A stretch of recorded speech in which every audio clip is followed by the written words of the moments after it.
अस्सलामुअलैकुम सामाईन व नाज़रीन। बहलोल दाना एक बहुत बड़े वली थे अपने ज़माने के, और एक ताज़ीर हज़रत बहलोल दाना रहमतुल्लाह अलैह के पास आया और पूछा कि हुज़ूर मैं क्या ख़रीदूँ कि मेरा सारा माल बिक जाए।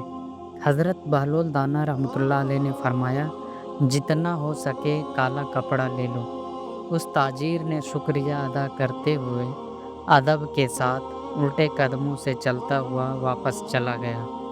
उसने जाकर इलाके के ताजिरों से जितने काले कपड़े थे सब खरीद लिए और अपनी दुकान पर चले आए। कुछ दिनों बाद शहर के बहुत बड़े आदमी का इंतकाल हो गया। रिवाज के मुताबिक मातमी लिबास के लिए सारा शहर स्याह कपड़े की तलाश में निकल पड़ा और इसी ताजीर के पास लेने के लिए आ गए, और उनके पास स्याह कपड़ों का ज़ख़ीरा मौजूद था। उसने मुँह मांगे दामों में फ़रोख्त किया। उसने इतना फ़ायदा हासिल किया, इतना कमाया जितना सारी ज़िंदगी में कभी ना कमाया था, और वह बहुत ही बड़े अमीर हो गया। कुछ अरसे बाद वह घोड़े पर सवार होकर कहीं जा रहा था तो अचानक जनाब हज़रत बहलोल दाना रहमतुल्लाह अलैह वहाँ पहले से तशरीफ़ रखे हुए थे। ताजिर ने जब देखा तो घोड़े में बैठे बैठे बेअदबी से बोले बहलोल दाना को, ओए दीवाने, अब बता इस बार क्या खरीदूं जो ज़्यादा फ़रोख्त होगा। हज़रत बहलोल दाना ने फरमाया, तरबूज ले लो। वह ताजिर भागा भागा गया, पूरे मुल्क से तरबूज खरीद लिए।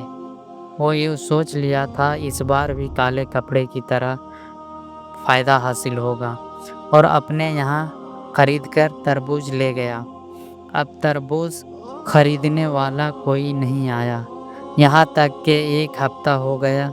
अब तरबूज भी ख़राब होने लगे। अब वह ताजिर कोड़ी कोड़ी को मोहताज हो गया। अब ताजिर मायूस होकर घूमते फिरते फिर बहलोल दाना रहमतुल्लाह अलैह से मुलाकात हो गया तो ताजिर ने कहा, ये आपने मेरे साथ क्या किया। जनाब बहलोल दाना ने फरमाया, ये मैं नहीं बल्कि तेरी तकब्बुर वाले लहजे और अल्फाज ने आपसे किया है।